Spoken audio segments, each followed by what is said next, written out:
estamos en un acto que lleva programado tanto tiempo que estaba casi en la sala del despertar y por fin hoy despierta.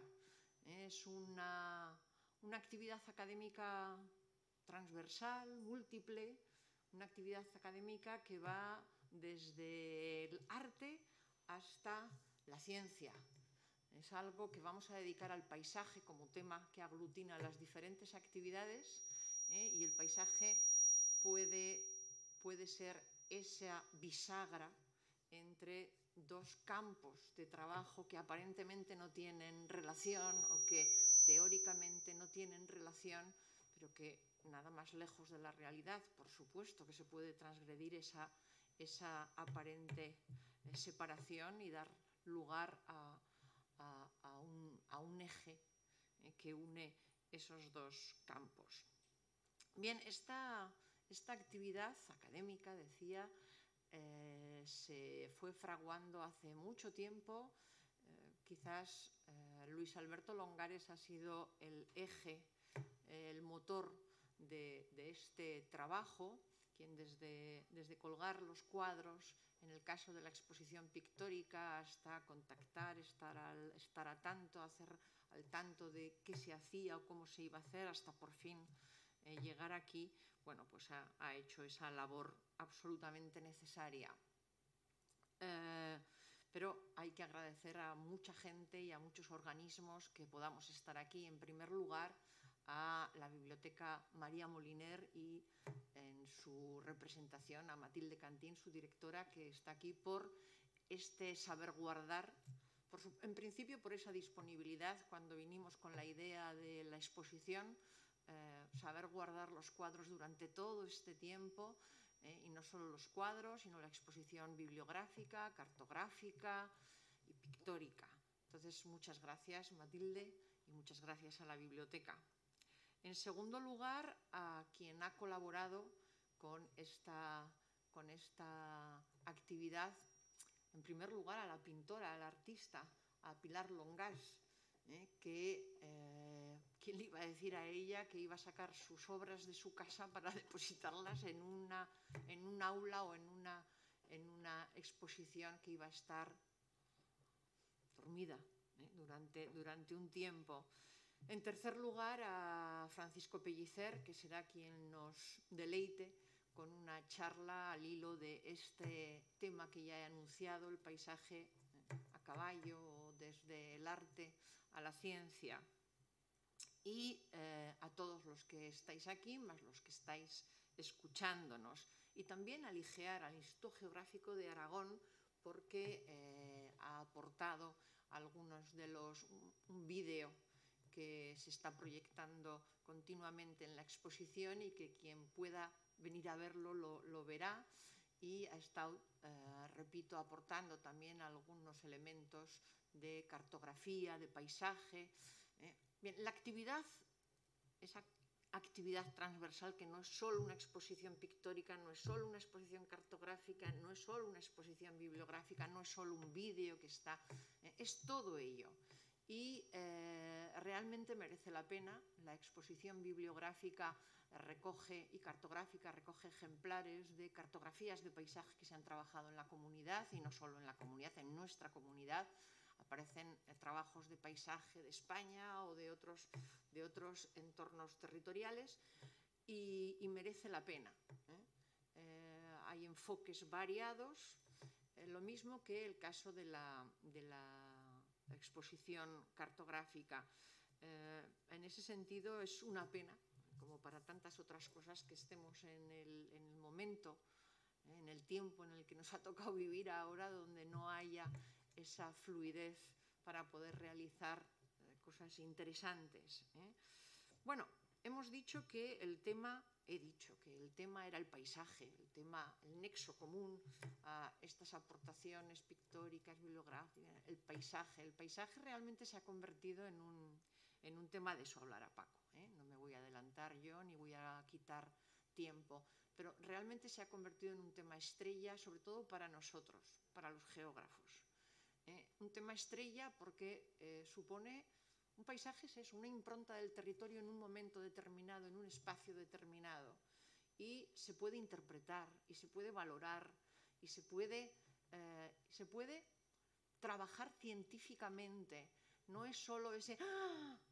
Que a uno le sale cuando ve el Pirineo, cuando ve Monegros, no. Es que además se puede trabajar científicamente con él, de manera que se trata de, no solo se puede pintar, que por supuesto se puede pintar y se puede interpretar lo que se pinta, se puede observar, se puede analizar, se puede cuantificar incluso y por lo tanto meterlo en esa categoría de lo científico, lo que se puede explicar, eso es lo científico. Bien, Pilar, la pintora, la autora, Pilar Longas me ha dicho que ella no le gusta hablar mucho en público, y eso que se dedica a la docencia, pero también le pasa un poco como a mí, que estoy más suelta en clase que aquí. Pilar Longas es una pintora de la tierra, es aragonesa, es de Gea de los Caballeros, y su objetivo pictórico es el paisaje de Aragón. Su obra tiene un nexo temático que es el paisaje. Un paisaje que lo resuelve en óleos panorámicos que podrían parecer absolutamente realistas, y eso no desmerecería nada, puesto que su autora adora el trabajo y la escuela y el estilo de Antonio López, pero están envueltos en una atmósfera que los hace personales, los subjetiva un poco, atmósferas tranquilas, de muchísima paz, con unos colores que a veces parecen tristes, pero igual simplemente son tranquilos. Entonces la sensación, por lo menos en mi caso, que tengo cuando veo la obra de Pilar es esa. Así que a uno le llama la atención lo realista, pero existe ese otro añadido más subjetivo. Bueno, agradecerle a Pilar porque desde el principio, desde que nos dirigimos a ella para esto, no tuvo sino buenas palabras, por supuesto que sí, un sí inquebrantable, que iba a pensar ella, que iba a dejar sus obras dormidas aquí durante tanto tiempo. Pero bueno, ahí han estado, te lo agradecemos muchísimo y espero que a poquitos la gente vaya viniendo y vaya disfrutando de tu obra. Por hacer las dos presentaciones seguidas y no andar subiendo, bajando, bajando y subiendo, luego, formando parte de esta actividad académica que hemos mencionado, subirá aquí Francisco Pellicer, Paco Pellicer, que tuvo la suerte de nacer geógrafo y artista. Él no lo sabía, supongo, cuando nació, pero oficializó lo de geógrafo en el Departamento de Geografía y Ordenación del Territorio de la Universidad de Zaragoza, donde le dieron el título, y oficializó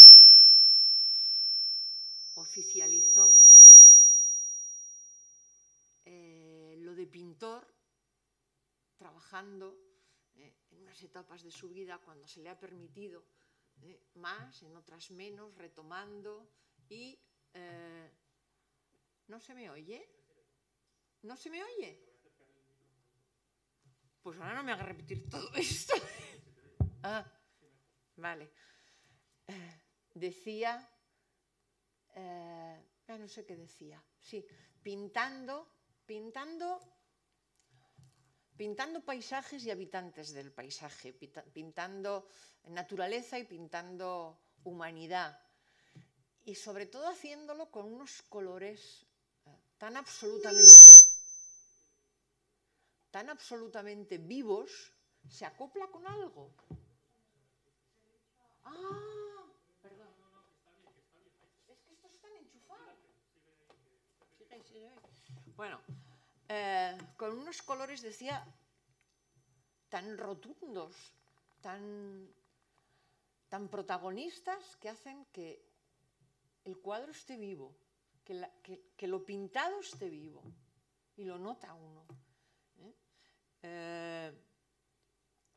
Paco empezó en la geografía de la mano de la geomorfología, por eso va a entender perfectamente la obra de Pilar, porque la obra de Pilar es geomorfología en estado puro, en la mayor parte de los casos, paisaje en estado puro, pero un paisaje donde el protagonismo del relieve es evidente.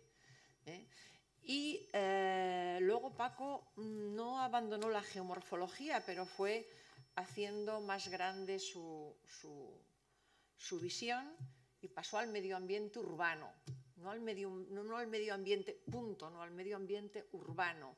Y pasó de la docencia en la universidad a trabajar fuera de la universidad y manejarse como geógrafo perfectamente en un evento como fue la Expo en Zaragoza, donde fue una pieza clave. Y volvió a la universidad, no sé si con las mismas, con más, con menos, pero con muchísimas ganas, y ha seguido trabajando en estos problemas ambientales en el espacio urbano, que tienen una componente geográfica indudable. De manera que, bueno, poco más que decir. Reitero las gracias a todos los que están, y a la biblioteca, y a Pilar y a Paco por su aportación al acto.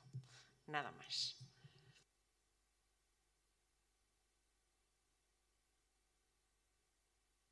Dejo esto abierto.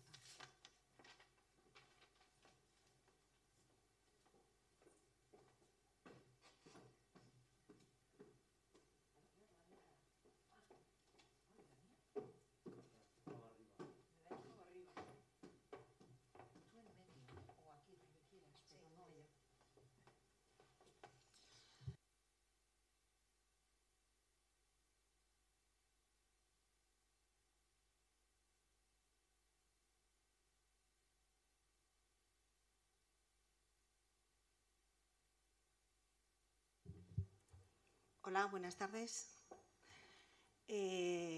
Primeramente, pues quería agradecer a la Universidad de Zaragoza, especialmente al Departamento de Geografía e Historia, y dos de sus componentes como Maite y Luis Alberto Longares, que me han dado la oportunidad de realizar esta exposición conjuntamente con ellos.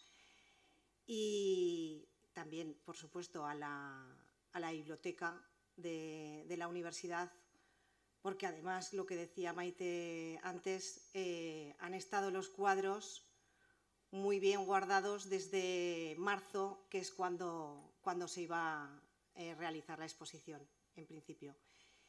Y también agradecerle a Fran, que también ha colaborado con unos vídeos pues, muy bonitos del paisaje, de la temática de hoy. Y nada, pues me gustaría que pudierais venir a ver la exposición, todas estas personas que lo estáis viendo, la presentación de la exposición, la inauguración online, que esto es pues, una cosa un poco pues, peculiar. Entonces me gustaría que pudierais venir a verla en algún momento y disfrutarla. Y ahora pues doy paso al conferenciante. Muchas gracias por todo. Hasta pronto.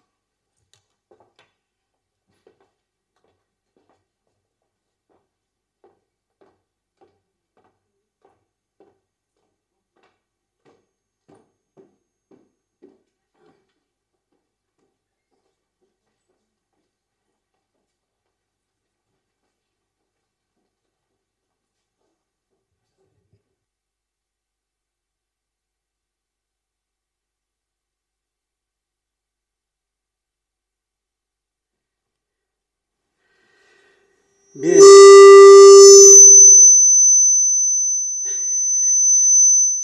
A ver si. ¿Así mejor? ¿Se oye bien? ¿Y no me atacan con ruidos? Bueno, fenomenal.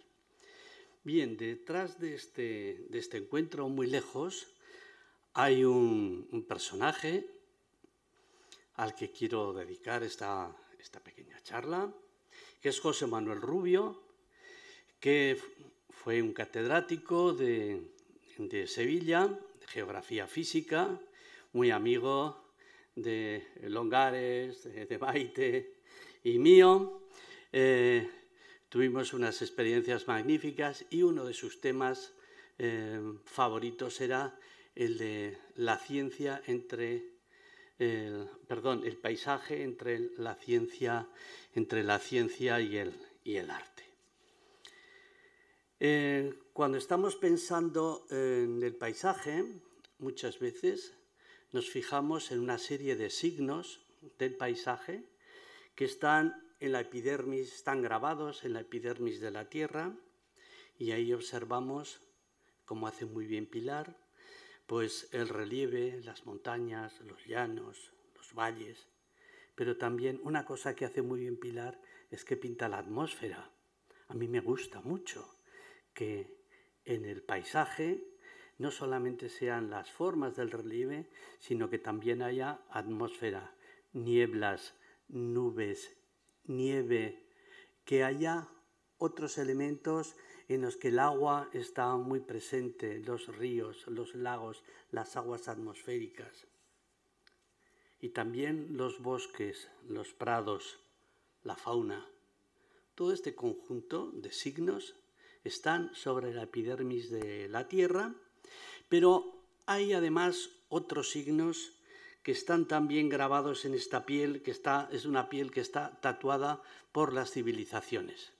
Y me refiero a los caminos, a las acequias, al agua conducida, a los límites del parcelario, a los pueblos, a las ciudades, a los polígonos industriales, a los monumentos.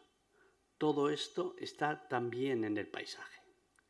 De ahí que el paisaje tiene una serie de componentes de orden natural y de orden cultural. Estamos ya en una interfase en la que el ser humano y la naturaleza están en relación. Pero el paisaje no existe si no hay una mirada, si no hay una mirada intencionada, si no hay una contemplación.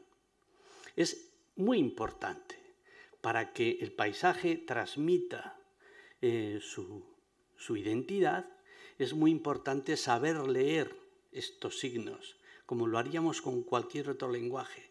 Leer estos signos con una adecuada sintaxis para comprender la identidad, el propio ser de ese paisaje y su apariencia, porque el paisaje también tiene lo que es una entidad, lo que es, y también una apariencia que es lo que vemos, la apariencia, la parte fenosistémica.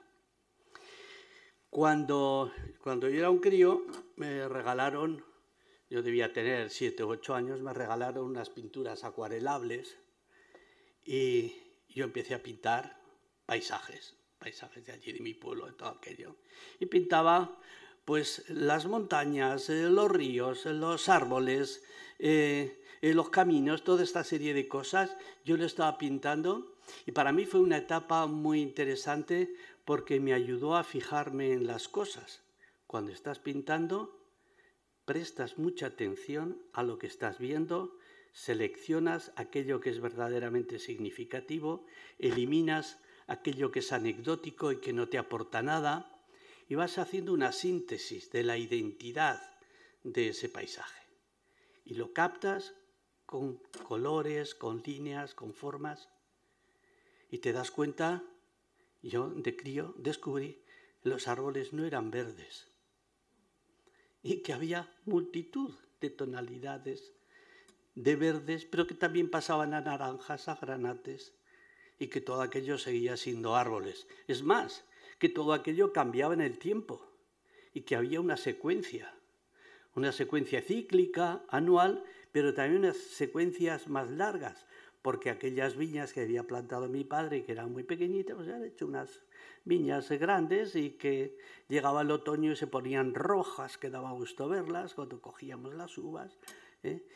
Todos esos detalles fueron calando en mí. Aparte que cuando abrí la primera vez la ventana y fui consciente de que era un bichejo que andaba por Ambel, en mi ventana lo primero que vi, el Moncayo nevado. Claro, eso ya me tocó. Hay una parte emocional de querencia, de pertenencia a esa tierra. Y cuando tienes el Moncayo no puede ser de otro sitio que del Moncayo. Eso está más que claro. Por eso cuando veo las pinturas de Pilar Longasi me veo el Moncayo tan guapo, con esas brisas, con esas brumas, con esos atardeceres, con esas luces, con esos colores. Yo, qué gozo, ¿eh? Me siento muy yo cuando estoy contemplando ese paisaje, porque es un paisaje que lo tengo muy grabado. Pero insisto, para que el paisaje revele su propia identidad y nos emocione, hace falta contemplarlo. Y contemplarlo significa mirarlo con serenidad, con mente abierta, dejándote influir por todo lo que tienes fuera y ordenándolo dentro de tu cabeza para generar un orden. Porque al ser humano el caos nos pone nerviosos. A ver, si algo nos pone nerviosos del COVID o de la COVID, no es si afecta más o menos, sino la posibilidad de que nos pueda afectar y cuándo va a acabar esto. Mitigar la zozobra del conocimiento mediante el análisis científico es una de las funciones de esta contemplación. Y llega un momento en el que cuando contemplas el paisaje, de alguna manera encuentras un orden, una cadencia que te serena y te hace pertenecer a ese sitio. Y tú formas parte del conjunto de elementos de la vida, formas parte de ese paisaje. Y entonces los elementos como la trascendencia ya cobran un sentido completamente distinto. Cuando te sientes metido en estos ciclos de la vida que se renueva permanentemente y que nos ofrece el paisaje. De ahí que cuando miramos el paisaje con inteligencia y con sensibilidad, el paisaje se convierte en todo un descubrimiento que nos proporciona muchas satisfacciones. A los científicos nos produce la satisfacción de descubrir. Pocas cosas hay que den más gozo que el desentrañar, cuando estás mirando una montaña, desentrañar su estructura geológica, su modelado, cómo está ocupada por la vegetación, los usos humanos que hay ahí, los aprovechamientos, pero a la vez la luz, el color, la frescura, el ambiente, el cielo, todo eso forma parte de nuestra condición humana. Y cuando estamos metidos en el paisaje con todo este conjunto de elementos naturales y culturales, es algo verdaderamente magnífico. Yo os digo que yo, desde aquellas pinturas acuarelables que me regalaron a los 7 años, hasta ahora, pues lo que me ha gustado siempre ha sido ser pintor. Y os aseguro que ahora no pinto nada, en cualquiera de los sentidos. Pinto muy poquito, pero disfruto enormemente con la pintura y la gozo cuando la contemplo, y cuando puedo ejecutarla ya no os digo nada. ¿Y en qué momento dejé de ser pintor y me convertí en geógrafo? Pues la culpa lo tuvo esa mujer bajita, rechonchita, muy seria, muy sobria, magnífica. Era María Jesús Ibáñez, que cuando yo había ido a la facultad, que quería hacer historia del arte, de geografía no sabía ni lo que era, ni creí que me fuera a interesar nunca. Cuando yo iba apasionadamente a hacer historia del arte, pues una profesora me dijo, es que usted es muy artista, pero muy mal historiador. ¿Por qué? Dice, porque no pone las fechas. Entonces me ponía notas muy mediocres. Después en el curso de doctorado me dio matrícula la misma profesora. Porque me apliqué mucho, porque me gustaba mucho. Pero mientras tanto yo andaba con estas zozobras de que si me gustaba la historia del arte o realmente me gustaba el arte, que es lo que tenía que haber hecho, haberme largado a Barcelona o a Valencia a hacer bellas artes, pues no tuve esa oportunidad. Y una mañana, pues la profesora María Jesús Ibáñez nos dice, oye, vamos a hacer una excursión al Pirineo y tal. Pues muy bien, yo me apunté el primero allí al autobús, yo llevaba los pelos por aquí, era un descarado, y me monté, bueno, ya os contaré fuera de micrófono, ya os contaré alguna historieta graciosa de mi relación con ella, en la que me metí un par de golazos que dije, esto es una mujer de verdad. Esto es una... Primero me demostró que era una mujer con una capacidad de recibir a los alumnos extraordinaria. Y eso me impresionó. Pero esa es la anécdota que os contaré fuera de micrófono. Llegamos a los Mayos de Riglos, de una luz preciosa. Yo que veo aquellas formas y todo esto, la pobre María Jesús allí explicando que si las diaclasas, que si las fisuras, que si el agua penetraba, que si configuraba por erosión los puros aquellos de conglomerado. Una mierda, no me interesaba nada aquello. Yo estaba embelesado en la belleza que tenía ese paisaje. Estaba emocionado. Intelectualmente no me aportaba aquello nada. Estaba más que satisfecho. Cuando llegamos un poco más adelante, paramos en Bailo, un paisaje mucho menos llamativo, y llega María Jesús y saca un cuaderno y dibuja con una precisión increíble que dije, esta tía, ¿cómo dibuja? Y dibuja el perfil de San Juan de la Peña. Y se me queda mirando y yo estaba ya con los ojos haciendo chiribitas. Se ve que le llamé la atención porque estaba muy emocionado con aquello, pero no entendía nada. Y entonces empieza a subrayar, a hacer algunas líneas y me dice, Pellicer, ¿qué es esto? Y me empezaron a bailar las piernas, yo temblando, no me salía la voz. Maite, que me conoce bien y sabe de mis primeros momentos de mi timidez tremenda cuando tenía que ir a los congresos y no me salía la voz del cuello de la camisa. En aquel momento, casi sin voz y temblando, le digo, ¿un sinclinal colgado? Y me dice, sí. Bueno, Paco Pellicer, el tío más feliz del mundo. Y yo me acordé de un tal Pablo de Tarso, que andaba con la espada matando cristianos y persiguiéndolos y todo esto, que un día pues llegó una luz y lo derribó del caballo y se convirtió y todo aquello. Pues este pobre chico de Ambel se cayó del burro y dejó de pensar en la historia del arte y se convirtió en geógrafo. Ese día yo me bauticé geógrafo y vi que iba a ser capaz de descubrir debajo de esa epidermis de la Tierra el criptopaisaje, lo que no se veía aparentemente, pero que yo intelectualmente podía recrear. Y cuando vi los sedimentos que tapizaban los taludes y la colonización vegetal y los usos del suelo y los caminos, vi que todo aquello tenía una lógica. Había un orden en todo aquello. Todo aquello obedecía a factores físicos de orden natural y a factores culturales de orden antrópico que estaban allí todos juntos. Esa maravilla de diálogo entre la naturaleza y la acción humana me pareció tan extraordinaria que dije, bueno, Paquico, tú a geógrafo. Y desde entonces pues soy el hombre más feliz del mundo con esta profesión, que es una de las más bonitas del mundo. ¿Y cómo nos entra el paisaje?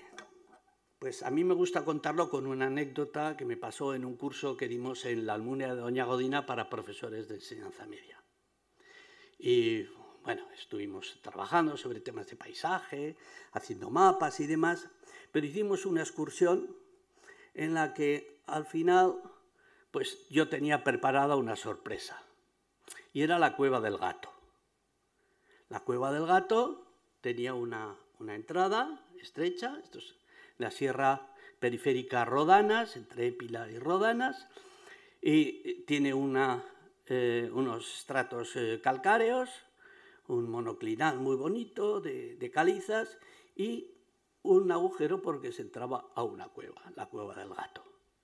Y entonces yo entré con mi grupo de profesores de medias, entramos en el sitio y poco a poco, en aquel pasillo oscuro, nos quedamos a ciegas. No se veía absolutamente nada. Yo iba diciéndoles, tranquilos, tocad las paredes, que los vais a encontrar enseguida, este pasillo es estrecho, pisad con cuidado, no tengáis miedo, no hay agujeros, no hay pozos, no hay ningún peligro, seguidme y ir tocando con los pies y con las manos. Y así llegamos hasta un sitio en el que ya se abría la cavidad, ya no podíamos tocar con las manos. Habíamos puesto a funcionar el sentido del tacto. Y cuando llegamos y ya no podíamos tocar, digo, ahora quietos. Digo, escuchad. Y hubo un silencio, había un silencio tremendo. Y se empiezan a oír unas gotitas de agua que caían en aquella cavidad. Y clum, clup, clup, clup. Entonces nos dimos cuenta de por dónde sonaban las gotas que caían. Nos dimos cuenta que estamos ante un espacio vacío de dimensiones bastante grandes en las que caían las gotas. Y esas mínimas notas que estaba interpretando la cueva nos estaba describiendo una magnitud que seguíamos sin ver. Habíamos introducido el oído. Ya comenzamos a caminar un poquito y empezamos a oler. Y olía a barro, a humedad. Otro sentido que ha entrado. Y poco a poco nuestras pupilas se fueron adaptando y en aquella cavidad comenzó a verse una penumbra, se empezó a ver el techo, era un espacio muy grande. Poco a poco fuimos descubriendo, viendo y ya pudimos caminar. Pudimos caminar ayudados por el sentido de la vista, fuimos caminando y pudimos entrar hasta el fondo de la cueva donde había una ventana, era una dolina en ventana, unas diaclasas cortadas ortogonalmente habían hecho que se desprendiera una parte del techo de la caverna, de la cavidad, y por allí estaba entrando la luz que habíamos visto. Entonces, ¿veis? Es una secuencia en la que los distintos sentidos los hemos ido poniendo y acentuando y descubriendo. Entrar en el paisaje, muchas veces vamos rápidos, vamos con el coche a toda pastilla y miramos, mira qué paisaje, y vamos tan rápidos que sacas una foto y te sale un código de barras, toda una serie de rayas así. Dice, vaya, el paisaje era muy chulo, pero la foto ha quedado completamente, no le he dado la velocidad adecuada. Hace falta contemplarlo, hace falta un tiempo, hace falta una serenidad y hace falta que entre por todos los sentidos. ¿Qué es lo que pasa con estas clases online que estamos dando? Pues que nos fallan muchos de los sentidos. Y yo tengo la costumbre de fijarme mucho en los pies de los estudiantes cuando estoy dando clase, porque me dicen si se aburren o no. Y los pies son muy expresivos, aparte de sus caras, de sus movimientos, si están hablando con el lado, si están con la maquinita por debajo. Todos estos elementos, cuando estamos haciendo, como en este caso, una transmisión online, nos perdemos un montón de detalles. Bien, esperemos que esta pandemia nos permita abrazarnos, nos permita utilizar en plenitud todos nuestros sentidos para ponerlos no solamente para aprender y conocer más, para ampliar el campo de los conocimientos, sino para ampliar el marco de nuestra sensibilidad, de nuestra capacidad de disfrutar, de nuestra capacidad de vivir. pero estamos hablando del paisaje entre la ciencia y el arte. Dice, ¿cómo mira a un artista y cómo mira a un científico? Pues cuento, recientemente fui con Silvia Pennings, es una pintora que pinta árboles y que ha expuesto recientemente, bueno, y ahora está en una colectiva en la galería La Casa Amarilla, en el Paseo Sagasta. Fui con esta pintora, con esta artista, me fui a enseñarle un soto, el soto de Monzalbarba, que está frente a Juslibol, y es un sitio en el que el río hace un quiebro tan agudo que cuando hay crecidas, pues desborda y destroza y monta un barullo con el soto. El río y el soto tienen una relación, tienen un romance. No pueden vivir el uno sin el otro.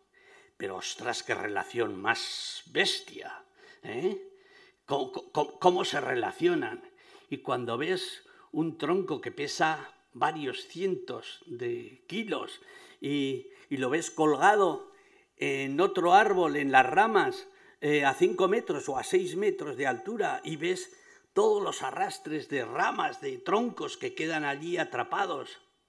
Y tiene un aspecto dramático. Yo digo, esto a mi amiga Silvia le va a gustar mucho, porque hay un dramatismo tremendo. Y después yo me molesté en decirle, digo, mira, y además es que esto empieza por aquí, por las gravas, empieza a dejar las gravas y tal. Aquí ves, al abrigo de este tal, empiezan las gravas y ves, los cantos están perfectamente ordenados, esto es una geometría perfecta, esto es física pura. El ordenamiento, este material. Pero luego después empieza la colonización vegetal, ¿veis? Y aquí empiezan estas plantitas pequeñas y tal, que son colonizadoras, y aquí empiezan a rebrotar algunos tamarides, aquí que están las aguas más quietas, pues hay aneas, y fuimos viendo las etapas de sucesión vegetal en condiciones, si hubiera de aguas normales, permitidme, en aguas con caudales medios, pues aquello sería de una manera. Pero resulta que el río pues cambia y bueno, entonces produce esos fenómenos tan dramáticos, tan espectaculares, con unas cuencas de sobreexcavación, con los troncos allí podridos unos con otros y tal. A mí eso me parece una epopeya, me parece fantástico. A mi amiga pintora Silvia Pennings le gustó mucho y le pareció muy interesante lo que el científico le estaba explicando, pero ella no tenía particular interés por esas cosas, porque a ella el conocer no era tan importante como el de crear y transmitir unos conceptos y unas emociones. Su función era la de crear a partir de imágenes, pero no estaba reproduciendo fielmente aquella catástrofe del soto abarrancado y arrancado por el río y colgado. No, eso le parecía, no la emocionaba mucho. Le emocionaba, sin embargo, la capacidad de recoger todo aquello y transmitirlo a sus cuadros de memoria, sin unas referencias concretas, y con todo eso crear la sensación de estar emboscados, de estar recluidos. Y cuando te emboscas, ¿qué es lo que haces?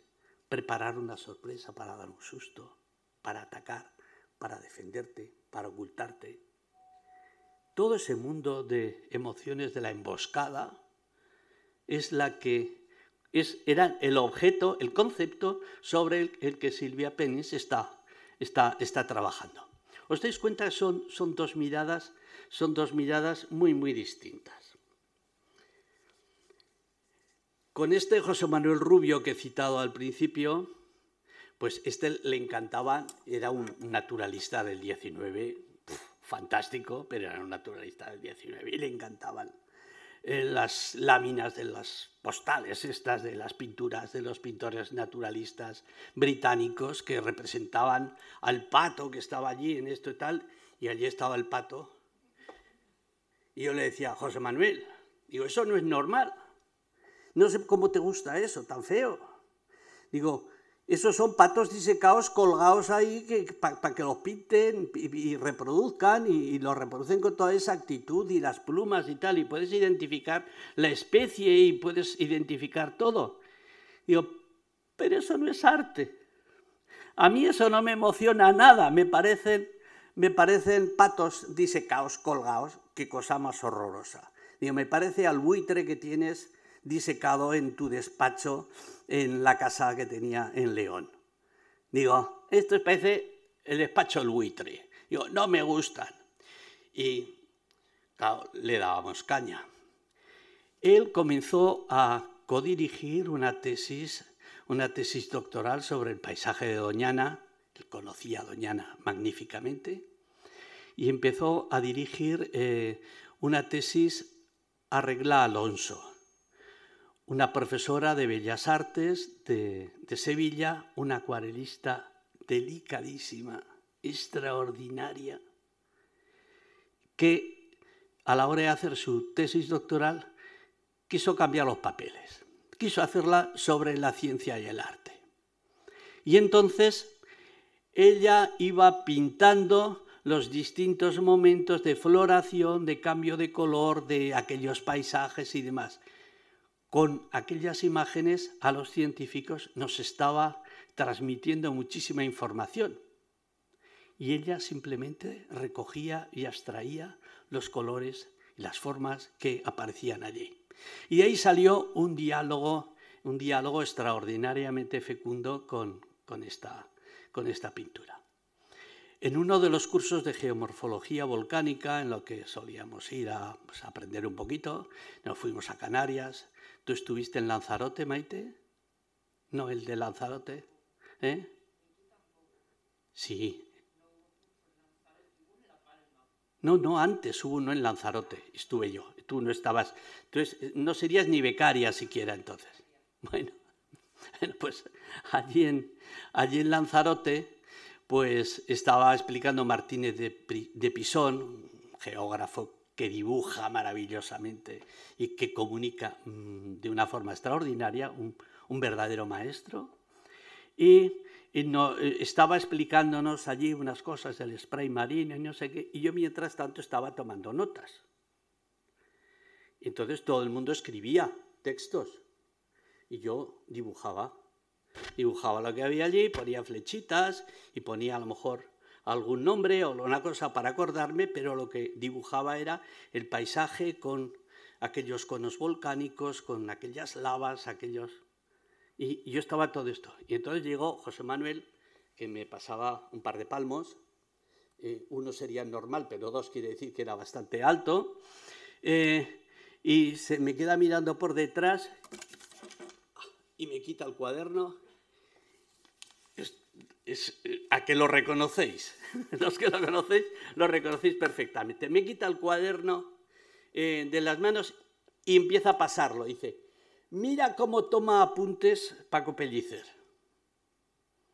Y yo dije, me he equivocado. Digo, seguro que estoy haciendo algo mal. No, al revés. Era una muestra de admiración. Le había gustado mucho, le había sorprendido mucho que yo tomara apuntes con dibujos. Y que fueran los dibujos los verdaderos protagonistas de esos apuntes. A partir de ahí me tuvo una especial querencia y me ayudó Entonces, con esta Regla Alonso, con otros compañeros más, con Emma Chacón de Canarias, con Josep María Panareda, con una serie de geógrafos de mucho prestigio, con filósofos de la Autónoma de Madrid, con gente de historia de los jardines, con Consuelo Correcher, una número 1 en el tema de jardines históricos. Nos fue reuniendo a una cuchipanda de filósofos, literatos, artistas, geógrafos, de todo esto, y nos reunió en La Rábida, Santa María de la Rábida, y y estuvimos una semana absolutamente maravillosa. Coincidía con la Expo del 92. Yo no fui a ver la Expo del 92 porque habíamos quedado, la noche que teníamos previsto ir, habíamos quedado para hacer una tertulia en la que hablábamos apasionadamente. Los profesores y los inscritos en aquel curso teníamos unas veladas verdaderamente apasionantes hablando del paisaje entre la ciencia y el arte. José Manuel Rubio, uno de sus inspiradores y amigo suyo, era nada más y nada menos que Miguel Delibes, que era también de la región y que por Valladolid pues se veían mucho y se iban juntos a cazar. Y claro, si habéis leído a Miguel Delibes, yo hay unos paisajes pintados con palabras de los paisajes castellanos, que nunca he visto un paisaje más bonito que el que provoca Miguel Delibes con palabras. Se pueden hacer paisajes de muchas maneras. Miguel Delibes lo hacía con la herramienta que él conocía, con palabras, y pinta en las ratas. Pinta unos paisajes absolutamente maravillosos, con las personas que allí viven, con sus miserias, con sus desigualdades, con su luz, con sus páramos. Bellísimo, bellísimo. Era muy amigo también de otro loco apasionado, era Félix Rodríguez de la Fuente. Que esa locura desbordante, esas emociones que era capaz de provocar Félix Rodríguez de la Fuente, pues se juntaban con este José Manuel Rubio, con Delibes, con todos estos, y claro, ahí crearon un caldo de cultivo extraordinario. Bien, pues con toda esta gente pues nos llevaron a Santa María de la Rábida. Estuvimos un curso de verano fantástico y al año siguiente lo repetimos en La Coruña, en la Universidad de La Coruña, y fuimos de excursión a la bahía de Cedeira, un sitio maravilloso, precioso, una ensenada, con una playa, con unas dunas, sus arenarias, sus plantitas, todo alrededor, con sus montículos, sus casitas dispersas, un paisaje gallego maravilloso. Y fuimos a hacer un ejercicio de cartografía del paisaje. Y allí, pues todos los estudiantes y todos los profesores afanaos para hacer una cartografía del paisaje de aquel sitio tan bonito. Y la buena de Regla Alonso, que estaba allí, cogió, se fue con su cuadernito, pim, pim, pim, y se nos fue varios cientos de metros y se fue allí sola. Se sentó en la playa y allí estuvo toda la mañana. Yo la veía de lejos, digo, esta la mato. Digo, no estamos aquí dando una paliza, todos trabajando, atendiendo a los estudiantes, esto y tal. Y ella, ay, mira, tan rica, en la playa. Bueno, a la hora de comer, pues acudió. Y entonces estuvimos viendo los trabajos que habían hecho los estudiantes. ¡Jo! A mí se me cayó el alma a los pies. Estábamos en la costa y ninguno había puesto el mar. Y digo, ostras, qué mal enseñamos. Solamente se han fijado en la parte continental. Eso sí, de las distintas modalidades de granito lo sabían de todo, de hoyo, de sapo, de no sé qué, de la estructura plítica, de no sé qué, de la granuda, de no sé qué, se lo sabían todo de granitos. Habían puesto la playa, pero no había ni atmósfera ni había mar. Le faltaba todo ese paisaje. Entonces tuvimos que hacer una reflexión sobre que allí... pero ¿y cómo pintas o cómo representas cartográficamente la atmósfera? Digo, ¿y para qué tienes todas esas dunas que te está diciendo de dónde viene el viento dominante y todos esos árboles que están abanderados porque el viento sopla de allá y los está deformando? Todo esto son indicadores de ese criptopaisaje que tú no sabes contar. Y lo mismo el mar, y fuimos descubriendo cosas. Y mientras tanto llegó la buena de Regla Alonso con su cuadernito, así muy tímida, y se queda detrás así. Y le digo, Regla, digo, supongo que te habrás cansado. Y yo con una ironía somarda de aquí del Cierzo, y dice, mira, y me enseña una hojita que sería pues como un tercio de un folio, de papel de acuarela, así arrugadito, y miro y tenía 3 pinceladas. 3 pinceladas en las que contaba que allí había atmósfera, que allí había arena, que allí había viento, que allí había vida, porque hasta había una pinceladita que parecía que se le había caído, que era una concha de mejillón desgastada en la que se apreciaba el nácar. Todo esto con una pincelada. Evidentemente, yo en ese momento pues me tenía que haber puesto de rodillas y haberla adorado. Dije, esto es arte. Esto es arte. La capacidad de sintetizar y de emocionar con unos elementos tan mínimos, de transmitir información, pero de una forma tan delicada, tan maravillosa, dije, digo, esto es otra cosa. A partir de ese momento yo dejé de pintar en buena medida, porque me di cuenta de que una cosa era que te gustara la pintura y otra cosa era pues, ser bueno en estas materias y ser un artista como lo era Regla Alonso. Después nos tocó que nos llamaron el catedrático de dibujo de la Escuela de Bellas Artes de Barcelona. Me llama, ¿es usted Paco Pellicer? Sí, tal. Dice, mire, es que me gustaría que viniera a participar en un curso que estamos dando de dibujo como instrumento científico. Le digo, por favor, digo, mire, se ha equivocado, yo soy geógrafo. Yo de esto no tengo ni idea. Me encantaría ir a una facultad de Bellas Artes, pero entrando en primero para aprender, para hacer como hizo Pilar, adquirir unas buenas destrezas, habilidades, competencias para poder pintar en condiciones. Digo, yo nunca he estado en una escuela de Bellas Artes y no voy a entrar por la chimenea, yo en todo caso entraría humildemente por la puerta, por primero.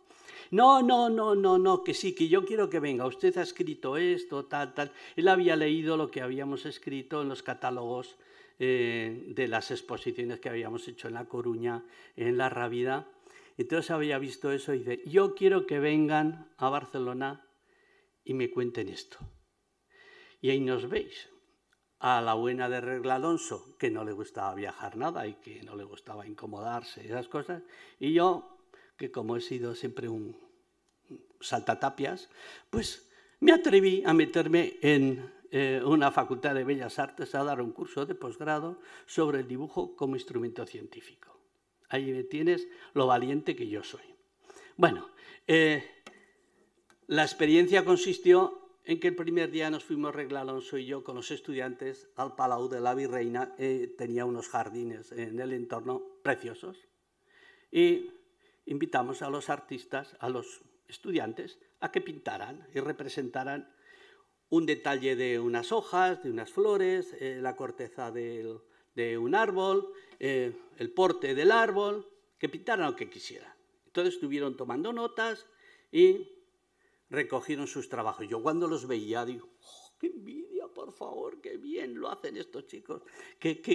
¿Cómo me gustaría hacer esto? Y al día siguiente fui yo, hicimos un mapa en el que representamos las especies que allí había y cómo era cada una de las especies, qué características tenía, es decir, cuál era su carga genética, por lo que un pino era un pino y lo que era un arce, pues era un arce. Y entonces estuvimos viendo los distintos tipos de plantas que había y cada uno tenía una historia porque venía de una familia, una larga historia de la vida natural estaba contenida en cada una de aquellas plantas. Y nos dimos cuenta de que a veces se retorcían y se empujaban y tal para competir con la luz del sol. Dijimos, pues vamos a ver cómo llega la luz del sol al suelo. Si es interceptada por un techo de árboles, si por una de arbustos, si una de hierbas o por las tres. Bien, porque la luz era uno de los fenómenos importantes. Y entonces los árboles se retorcían y se empujaban y buscaban y adoptaban unas determinadas formas que es lo que llamamos los efectos ecofenotípicos. Adaptación para conseguir el sol y ¿qué es lo que más necesitaban? El agua del suelo. Y analizamos el agua que podía haber en el suelo. Para eso era importante saber la pendiente, si el agua discurría rápidamente, si no, si era más permeable o menos. Hicimos una cartografía con todos esos elementos y quedó un mapa guapísimo. Me encantó porque eran unos tipos que tenían una capacidad de representación gráfica extraordinaria y me hicieron unos mapas como auténticos geógrafos cuando les expliqué todos los conceptos que allí había.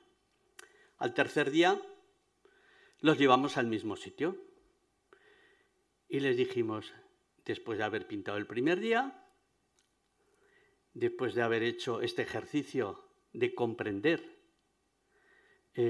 cómo se relacionan todas estas plantas, su historia, sus formas, el agua, el sol.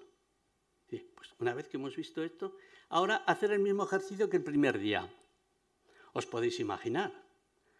Las imágenes que hicieron el tercer día eran muchísimo más radiantes, más fuertes, más expresivas, más interesantes. ¿Por qué? Porque habían incorporado a sus habilidades, a sus capacidades técnicas, a su capacidad de observación, de conceptualización de los colores, etcétera, le habían introducido una base de conocimiento que les ayudaba a resaltar más aquellos aspectos que fueran interesantes. De ahí que el curso de dibujo como instrumento científico pues resultó francamente interesante.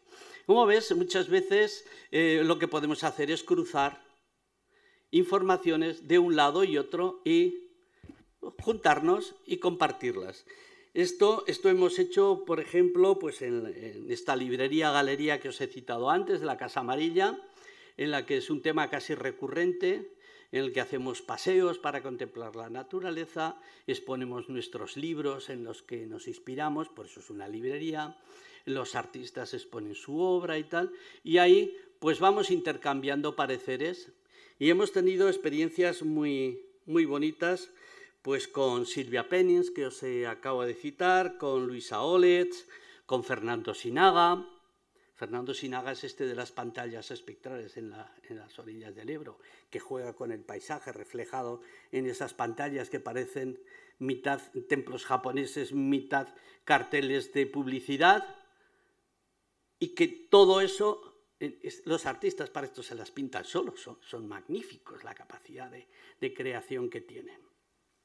Bien, también lo que se hace es construir paisajes. Una vez me dijeron, oye, ¿por qué has dejado de pintar paisajes? Digo, porque estoy haciendo paisajes. Y dice, bueno, ¿y eso qué es? Digo, pues mira, estamos haciendo el Parque del Agua. Y el Parque del Agua, cuando encargamos y se presentaron los distintos equipos que iban a diseñarlo, pues escogimos a 10 finalistas, 10 equipos finalistas. De cada equipo invitamos a 5 personas y 50 personas los llevamos con un autocar a ver el meandro de Ranillas cuando había acelgas, cogollos, berzas, borrajas. Bien. Y lo estuvimos recorriendo y viendo todo y vimos por dónde iban las acequias y por dónde iban las cosas, cómo funcionaba el agua. Y los llevé a donde está el soto del fondo. Era una mañana bastante fría, pero soleada, de noviembre, hacía cierzo, y los puse a sotavento del soto, y allí les estuve explicando. ¿Veis? Pues con los mapas y tal. ¿Veis? Las líneas de agua van por aquí, van por allá, tal. Aquí viene el camino acompañando a la acequia para buscar los caminos más eficientes, más tal. Las parcelas se alargan porque el padre cuando da la finca a su hijo, si tiene 3 hijos, la corta en 3 bandas y a cada uno le da un trocito de lo bueno, de lo mediano y de lo malo de la parcela anterior. Y entonces por eso son estas parcelas alargadas y empezamos a explicar todo aquello y demás. Y después de esta explicación estaba la gente encantada, ¡ay, qué bonito!, no sé qué. Pues les hice observar que había algunos cortavientos de cipreses que tenían una determinada dirección y después yo calladico los llevé a donde apoya hoy el puente, el pabellón puente. Era una colina de escombros y azotaba el viento de una manera brutal. Entonces los puse allí y yo, venga a dar palique. Y ellos ni oían, hacía un frío de la leche, se estaba incómodo, fatal. Y cuando los tuve un ratito torturados, pues les dije, hala, vamos al autobús. Entramos al autobús y le dije, ¿lo habéis entendido? No, lo primero sí, pero después en el otro sitio no se te oía, estábamos muy incómodos, estábamos muy mal. Digo, va, entonces lo habéis entendido. Eso es lo que os quería explicar. En un espacio que en el mapa era plano y homogéneo, resulta que cualquier pequeña variación de exposición al viento, por ejemplo, puede hacer que sea un lugar o muy agradable o un lugar invivible. Esto lo tenéis que incorporar a vuestro proyecto. Y de hecho, si os fijáis un poco, el Parque del Agua es el paisaje anterior agrícola reinterpretado para unas nuevas funciones, pero los canales van por donde iban las antiguas acequias. El camino que hace un quiebro que va separando la parte del río de la parte de esto, es el antiguo camino que iba entre las parcelas y que iba paralelo a las acequias, porque allí era donde tenían que abrir la tajadera para regar y para hacer todo esto. Ahí tenemos un ejemplo de cómo, a partir del paisaje, el diseño, en este caso, el diseño urbanístico de un parque, se puede enriquecer enormemente con la experiencia geográfica, con la experiencia del paisaje. Eso, un arquitecto que no tiene esta formación le cuesta bastante. Cada vez son más sensibles, afortunadamente, pero con eso pueden avanzar. Después, cuando la Expo, con el programa de intervenciones artísticas, me vino una artista aragonesa muy reconocida, representó a España en la Bienal de Venecia.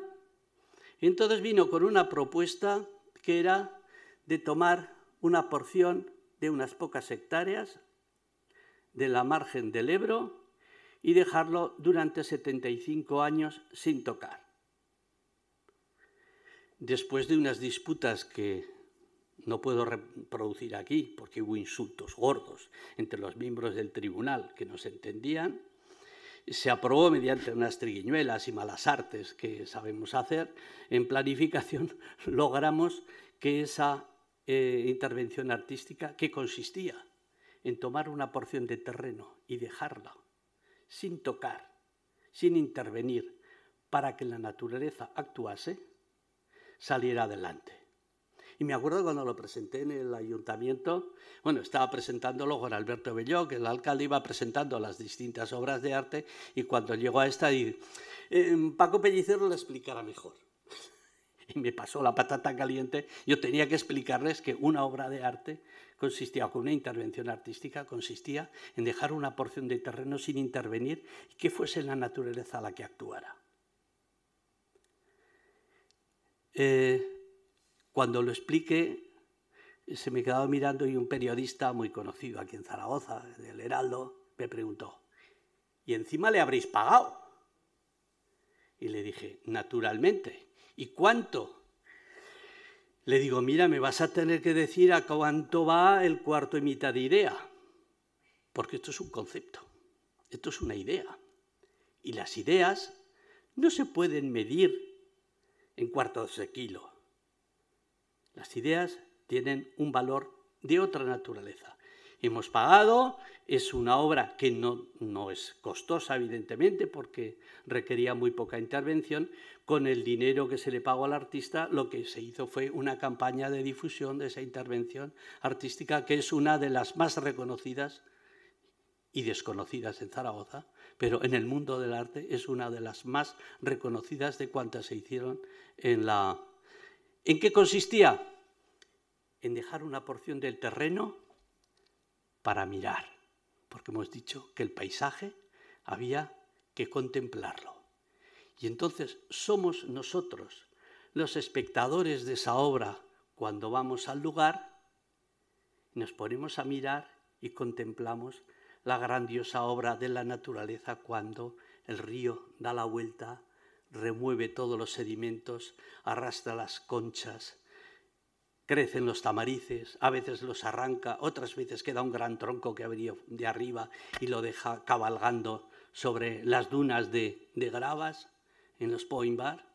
Y dices, qué bonito, esta obra de arte materialmente no es nada, paisajísticamente lo que requiere es una mirada.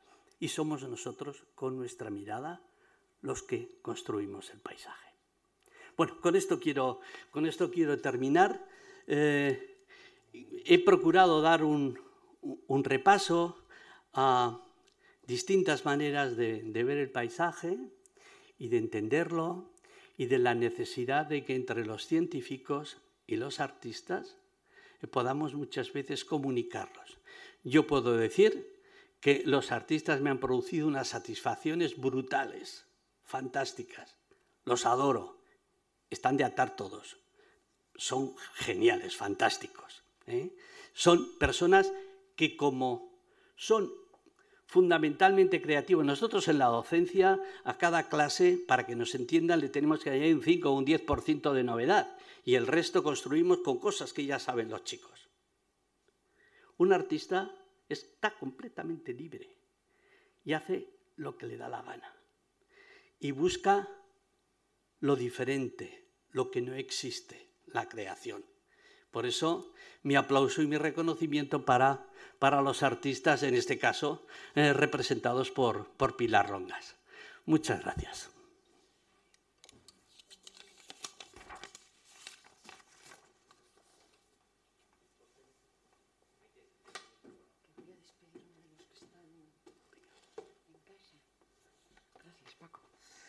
Bueno, muchas gracias, Paco. Muchas gracias, Pilar. Os he dicho que merecía la pena y creo que así ha sido. Solo quería despedirme de todos los que estéis con vuestro ordenador, donde quiera que estéis, y daros las gracias por estar conectados. Bueno, no sé cuál será el devenir de la exposición, no sé cuál es el... Sí, eso ya lo sé. Sé que hasta enero va a estar aquí. Me dice Matilde, la directora de la biblioteca, que de 8:15 a 21:15 estará de lunes a viernes disponible para que todos aquellos que hayáis quedado interesados, os recuerdo que se trata de exposición pictórica, cartográfica, bibliográfica, y que además hay un vídeo continuamente moviéndose. De manera que os espera la Biblioteca María Moliner y estáis todos invitados a pasaros por aquí. Muchas gracias por estar ahí.